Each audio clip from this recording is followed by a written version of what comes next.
What is up, everyone? Welcome back to the Entrepreneur Entourage podcast with your one and only millionaire, Tanner Fox, and Ryan Hildreth. So we're going to give it to you raw and uncensored today. Entrepreneurship, everything entrepreneurship. But today we wanted to talk about goal setting because, I went back to a video we did about 5 months ago on our goals for 2017. And seeing that video really opened both of our eyes and reflected on, wow, some of our goals were really small. Some of them were pretty big and we haven't achieved them yet. But do you want to talk about that, Tanner? Yeah. So I don't think the goals were small. I just think we didn't know the potential of what we were starting. Okay. Because, what were your goals? My goals were, and some of them I haven't fully accomplished yet. YouTube subscribers to be at 25,000 by the end of December, by the end of the year. So still, obviously we're like halfway there, so I still have some work to do. I wanted to buy a house. Obviously we went looking for houses, but now my thoughts have changed. I think, we want to actually invest in a rental property, so that we can get some cash flow instead of buying a house here in California. So some goals have changed. And then I also wanted to make 10 to 12,000 a month by December. Now that was the goal that I completely crushed. So I don't know, kind of looking back, I was like, did I set too small of a goal? But I guess, like you said, it was happen where you can blow up. Exactly. It was a big goal for me. I really thought that was hard to obtain. And once I hit that, we hit that within probably the month after we made that video. So it's just crazy how things grow. But yeah. You had 250 for the year as your goal? 250,000? Yeah. Yes. And we passed that. I passed that last month. Yeah, so I remember when you said that, I was like, that's kind of high. I'm like, but it's so doable. But I'm like, I don't know. Remember? Yeah. And saw the potential of YouTube and everything, and it just blew up. Yeah. For me, mine was 300,000 profit because the year before I made 120, and I just wanted like $1,000 a day. It's like, that would be sick. I wanted to be making 50,000 a month by the end of the year consistently, which we killed. And I don't know, it's crazy. I can't imagine setting higher goals now. It's weird. Like, how am I supposed to? Obviously, things will go up and keep growing, but it still seems unrealistic. Like, if I set this goal, I'd be like, what? Not a chance. Like, that's not even possible. Yeah. So, and that's what I feel like. I set goals I know I can achieve, but still in the back of my head, I don't believe it. Because I had kind of the same ones: 50,000 a month by the end of the year, buy a house, which technically I haven't done, but I did. It's just being built still. Yeah. The Huracan, which we got, and we got another car on top of that. And then I wanted 25K subs as well, and I hit that yesterday. Congrats on that. It's going to be a really hard one, but a little bit of luck with the viral video, so I'll take it. And then I don't think I had any others, really. They all just adjusted as like, okay, we hit this, now hit this, and then reset. And a lot of them were like monetary goals, but now they are growth goals. So instead of make this amount, it's accomplish this and grow this to this instead of make this, which will in turn come back to making more with the growth. But do you think that's more important to make goals that are not monetary and more about growth, or do you think they both go hand in hand, or what's your view on that? They go hand in hand normally. You focus on growth and the money comes. You focus on money, you might not grow, so it's hard, but usually kind of hand in hand. Yeah, for sure. And I think it's pretty crazy. The goal you set was 40K a month by December, and I think you hit that probably the same month we made that video. So yeah, and so it's pretty crazy. I knew the Huracan was coming. You were gonna get the Huracan no matter what. That's all the money I had in my bank account. I was buying. Yeah, so I knew that was coming. But the house, that was a pretty amazing thing to see you do, and definitely. I don't think you set. Did you set like an annual profit goal, or no? I wanted 300,000. Yeah, we're at 1.6 million now, I think.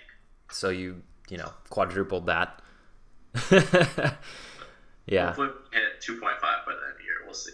Definitely. So what is it going to take for you to get there? Like, what principles do you have to obtain goals like that, in your opinion? And then I'll give my opinion on it.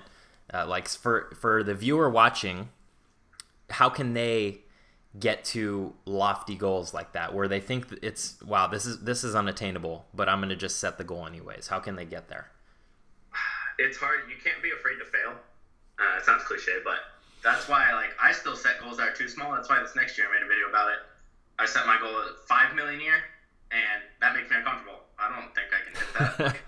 Right now I don't, to be honest, but I know it can happen. I know everyone always says, oh, you have to see it before. You have to know you're going to be able to do it. Mm-hmm. And it helps, but I wasn't like that. I was like, yeah, it's possible, but am I going to do it? Probably not, but I'm going to try it anyway. Yeah. I was like, oh, I'm going to do it no matter what. That was never my mindset, even though everyone says you have to have that. Yeah. Now I kind of know the potential and the growth, though, that's possible. So I know it's 100% possible. I know $1 million a month is possible. It's just figuring out what's going to get you there. And as of right now, things change so much that probably in a year from now, we'll be making a video like this, and I'll be doing something completely different as well, as a new income stream that I don't even know exists right now. Like last year I said that, and that was before I did YouTube, and now we're here on YouTube, and was the driving factor of most of this. Yeah, exactly. So new things pop in, goals change too. In my experience, some of my goals have changed, because you're going along a set path, and you're plugging away, trying to reach a certain goal, and then you realize, maybe this is not the goal that I wanted to reach, but something similar is obtainable. You know what I mean? Like goals change, like my house goal, right?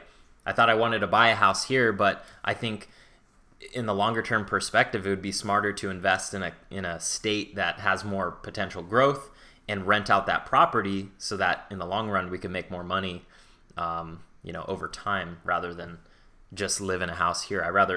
Renting is really not that expensive. Owning a property, you have to pay property taxes. If a pipe breaks, you gotta fix that. There's just a lot of things that go into that, so you have to be ready to say, yeah, I'm totally comfortable to pay for a house and pay the mortgage and just enjoy living in a house. But for me, I think I really want to set aside, get another investment property, and once I have those two properties giving me cash flow, I'm like, okay, let's buy a house now. You know what I mean? And your mindset was the opposite at the start of this year. It was. Yeah, I'll talk about it. I think it was funny because I would hear Grant Cardone and multiple other real estate investors say, what did they say? Rent the door that you live in and own the door that you rent. And I didn't understand that, because I was like, okay, that doesn't make sense, because I'm, just this year I'm going to throw away $30,000 to rent. Okay. So I'm not building up equity in a home. Whereas if I were to put $30,000 into a home, I could take that out. It's my money. But you have to look at the overall return. So a mortgage is going to be more expensive than my $2,500 rent. And if I could park that cash, like if I have like a chunk of cash, like let's say $250,000, and I buy a house cash in North Carolina and it's going up by 10%, right? The value of the home's going up by 10%, and I'm getting a 7% return in cash flow. That 17% growth is going to be larger than the neutral investment of me just paying my mortgage. You know what I mean? So it's hard to think about. It's a concept that it's hard to think about, and I think it varies for everyone differently. Like it varies on interest rate. It varies on your just preference. Do you want to rent? Do you want to live in a house? I mean, it just varies. So I think it's not a cookie cutter thing. I can't just tell you, I can't be like, Tanner, buying a house is stupid. You should invest into a rental property, because it might not be for you. You know what I mean? So yeah. And it's hard right now, especially never investing in real estate yet. Yeah. What can I expect? Can I expect the return from the money I put in an investment property to cover more than my rent, or am I losing money by renting? Yeah. And then is it the right time to buy a house with how high the market is right now? And obviously no one can predict it. Yeah. But is it something I plan to hold on to and rent out anyway, so it doesn't really matter if I buy high? It's going to go back up eventually. If I'm going to hold on to it forever, can I? Yeah. So it's a lot of factors, and it's complicated, which is kind of why I went straight to buying a house right away, just because I wasn't sure. Yep. And I can always get out of that house or rent it out. It wasn't expensive. Yeah. So that's kind of why I decided to go with that as of right now. But I also plan on investing in real estate. I'm going to do both. So once I get going on that, I might start renting and whatnot. But I'm not someone who likes to move around a lot. So even if I have the money in my house, I think I might feel comfortable doing that anyway and investing at the same time. Yeah, for sure. And in the market here in Orange County where you bought your house, like, you're not going to have any problems. That thing is going to go up. It's brand new. Yeah, it's brand new. It's the Irvine area. Everything surrounding Irvine is going to be growing like exponentially. So you won't have, a problem with your home price going down in value. That's definitely not going to happen. It could happen for a recession or something, but it'll always come back. And plus, you have the capital to, just buy a house and enjoy living in a house instead of, renting. So yeah, exactly.